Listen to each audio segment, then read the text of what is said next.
Hola, nosotros somos... Hola, yo soy José Hidalgo y les vamos a hablar sobre la actividad 6, simulación de circuitos por computadora. Entonces, bueno, ahora empecemos con el primer ejercicio.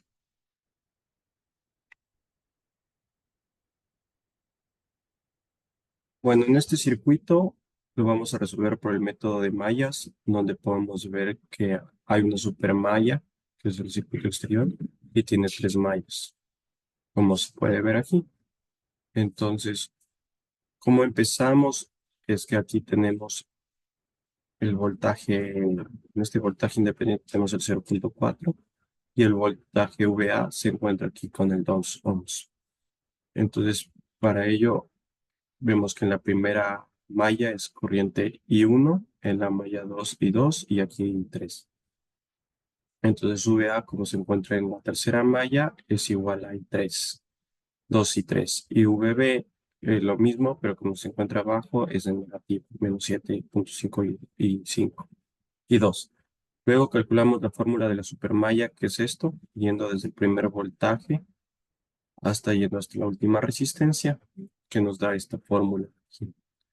Con ello podemos calcular las siguientes fórmulas. Entonces, luego calculamos la malla 1, con el que nos dio esta fórmula de aquí, para calcular VO, y para poder despejar y encontrar las corrientes. Entonces, luego, para eso tenemos el nodo B y el nodo C, que nos dieron estas funciones de aquí abajo. En el nodo C nos dio esta función, que el I3 lo despejamos en la primera función para así poder sacar una fórmula más, con menos incógnitas.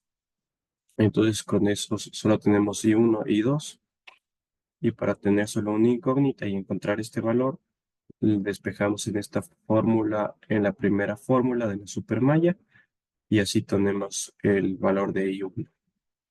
Entonces sabemos que I1 es igual a 2 amperes.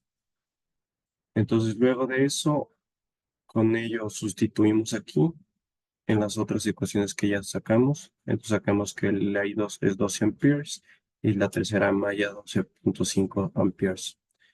Y luego aquí abajo, que el VO es a 195 volts y el voltaje es 173 volts.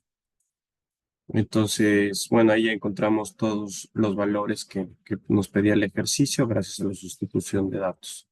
Ya con los datos obtenidos, lo que hicimos es comprobarlo en Multisys, que modelamos el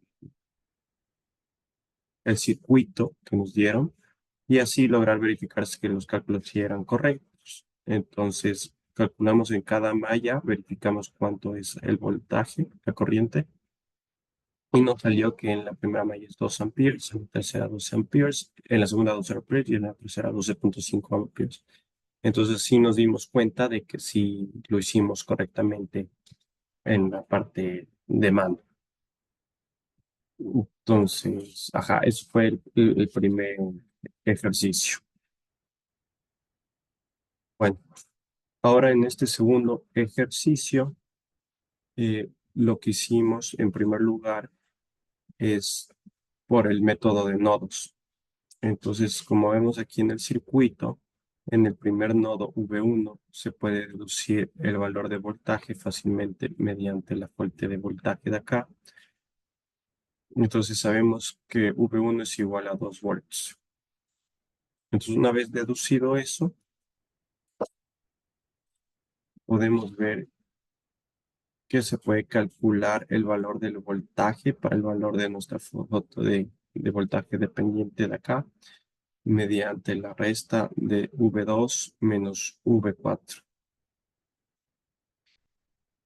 Ya que este elemento se encuentra entre ambos nodos, esto sería igualado a su valor final, que equivale a 3 veces el valor de la corriente Ix.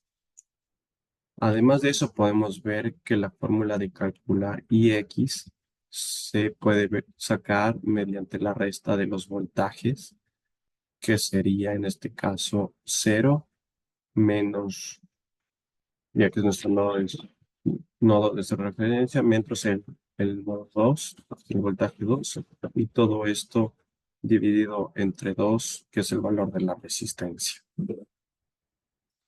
Ya teniendo esto en cuenta, lo que hacemos es reemplazar la expresión de IX en la ecuación de aquí. Y así conseguimos la primera ecuación de aquí, que es 25V2 menos V4 es igual a 0. Luego, para poder resolver este circuito, se realizó la técnica del supernodo. Para ello se tomó en cuenta el nodo de V2 y el nodo de V4 como si fuera solo un mismo nodo. Los tomándose en cuenta, ocupando la ley de corrientes de Kirchhoff en cada una de estas ramificaciones, ocupando la ley de Ohm para poder obtener la siguiente expresión de aquí, que sería la segunda ecuación. Entonces, una vez encontramos esto, calculamos la ley de corriente, gracias con la ley de corriente de Kirchhoff, encontramos para el nodo 3. Entonces, al emplear la ley de Ohm, generamos esta ecuación de aquí y se llevó a esta ecuación de acá. Entonces, una vez de esto tenemos tres variables y tres ecuaciones. Entonces, en este sistema lo resolvimos mediante una media de matrices de 3 por 3, la cual al resolver esto encontramos el resultado para cada uno de los nodos. Entonces, para el V2 es 2 voltios, para V3 sería menos 2 voltios y para V4 sería de 5 voltios. Luego, para corroborar que estos resultados sí están correctos, lo que hicimos es hacer una simulación igual en Multicism, en el que pusimos todo el circuito que nos dieron y luego metimos todos los valores correspondientes. Se realizó unas pequeñas modificaciones para poder ver las fuentes de voltajes y también las de corrientes que dependen de otras variables. Entonces, digamos, para la fuente de voltaje que depende de la corriente, se hizo abrir el circuito en la sección donde se muestra el valor de IX y conectarlo directamente para que forme parte del circuito. Y en el caso de la fuente de corriente que depende del voltaje de corriente de la resistencia, que vemos aquí en la parte izquierda, lo conectamos de forma paralela. Y luego conectamos un multímetro para medir el voltaje en cada uno de los nodos, conectando el polo negativo a nuestro nodo de referencia y es este de aquí que podemos ver. Y luego conectamos la parte positiva de cada multímetro a su nodo correspondiente. Entonces luego cuando simulamos esto nos dio los mismos resultados que habíamos encontrado manualmente. Entonces nos dio 2 voltios, menos 2 voltios y 5 voltios. Entonces, con esto podemos deducir que lo que realizamos a mano lo hicimos correctamente. Muchas gracias. Esto fue la actividad número 6.